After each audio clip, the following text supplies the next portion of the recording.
आप सभी के लिए नमस्कार।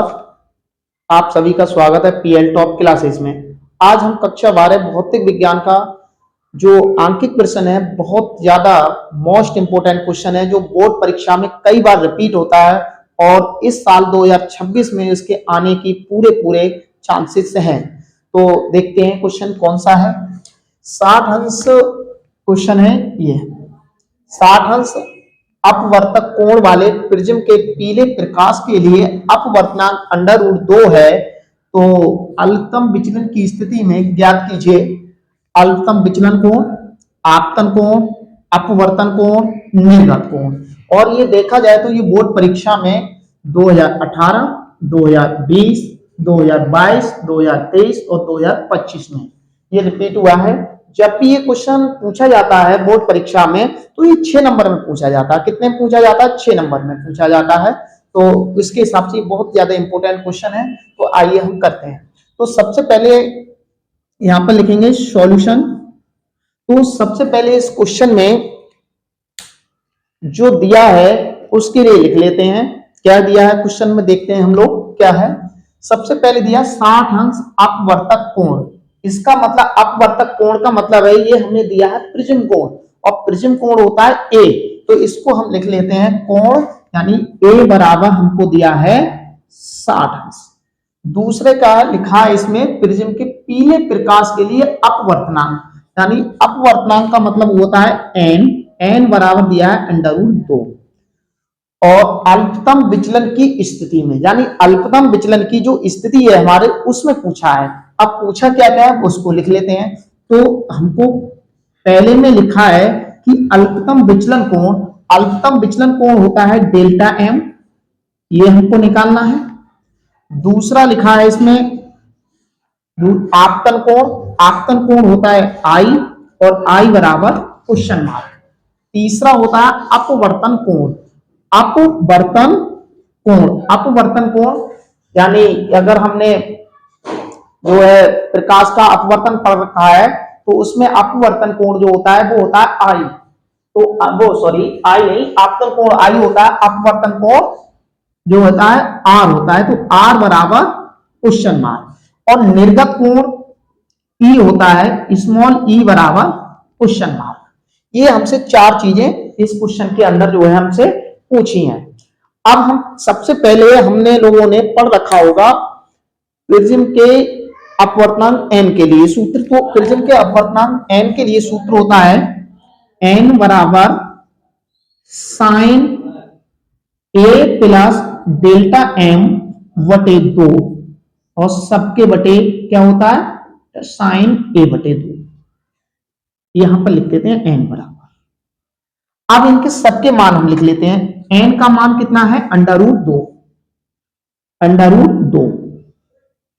यहां लिखा हमने साइन ए का मतलब 60 प्लस, और डेल्टा हम एम जो है हमको निकालना है, तो यहां लिखा हमने डेल्टा एम, और यहां बटे में है इसके 2, और यहां पर लिखा हमने साइन 60 बटे 2। अब देखिए इससे ये काटेंगे तो ये कट जाएगा 30 बार। तो यहां पर लिखा हमने √2 बराबर साइन 60 प्लस डेल्टा एम बटे 2, और बटे में लिखा हमने साइन 30। अब एक मान के यहां पर तिरछी कर ले रहे गुणा, तो यहां आ जाएगा साइन 60 प्लस डेल्टा एम बटे 2 बराबर क्या लिखा है यहां √2, और गुणा में आ जाएगा साइन 30।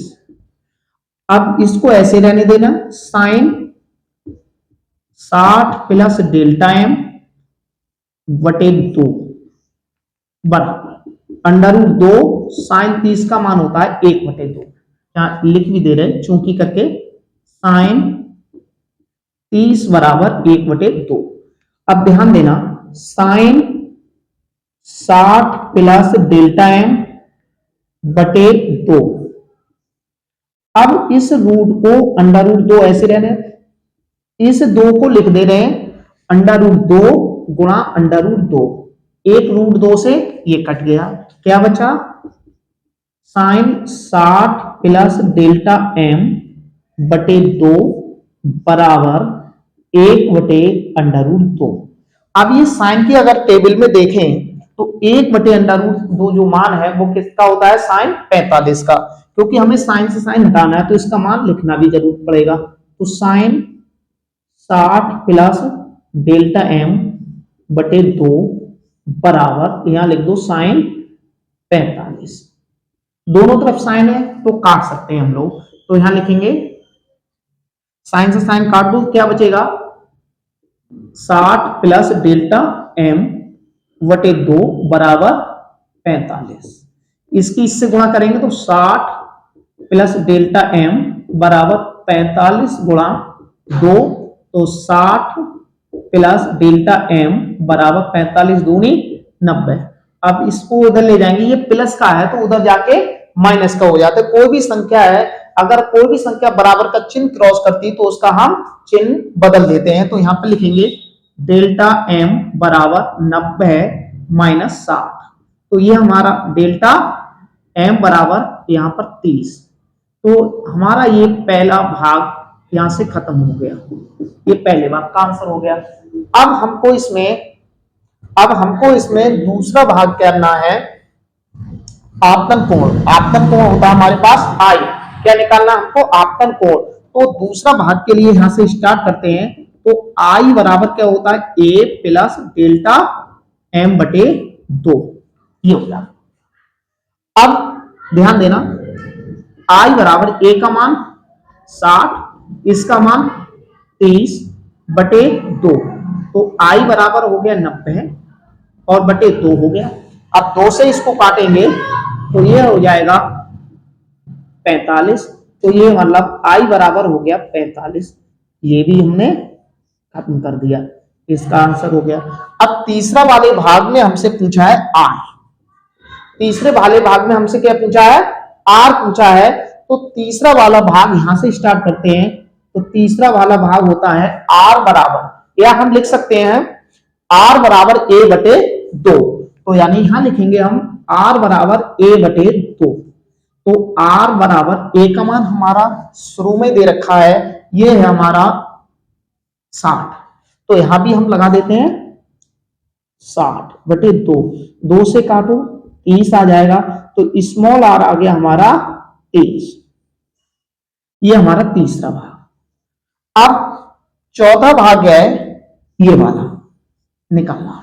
चौथा भाग है, हमेशा आपतन कोण निर्गत कोण के बराबर होता है, जितना I है उतना ही E होता है। तो यानी उसका भी मान कितना होगा, चौथे वाले भाग का, यानी चौथे में क्वेश्चन पूछा है हमेशा E बराबर I के होता है, अर्थात इसको हम लिख सकते हैं ये हमारा निर्गत कोण हो गया और ये हमारा आपतन कोण हो गया। तो E बराबर I का मान हमने अभी निकाल रखा है, I का मान आया हमारे पास 45, तो इसका क्वेश्चन का ये भी 45 हो गया।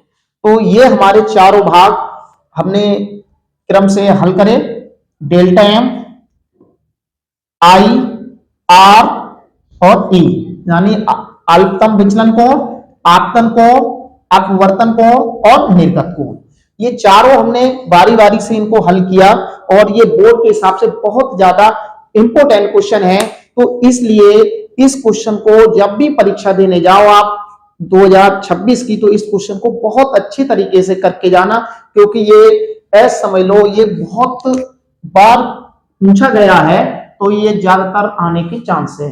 तो आप इस क्वेश्चन का अगर स्क्रीनशॉट लेना चाहो तो आप स्क्रीनशॉट ले सकते हैं। और अगर हमारी आपको वीडियो पसंद आई हो तो ज्यादा से ज्यादा वीडियो को शेयर करें, लाइक करें और कमेंट भी किया करो आप सभी लोग कि क्या समझ में नहीं आया हमारे लिए और क्या समझ में आया। और चैनल पे नए हो तो चैनल के लिए सब्सक्राइब कर लीजिए, क्योंकि हम इसी तरीके के आपके बोर्ड संबंधित क्वेश्चन हम लेके आते रहेंगे। तब तक के लिए जय हिंद, जय भारत।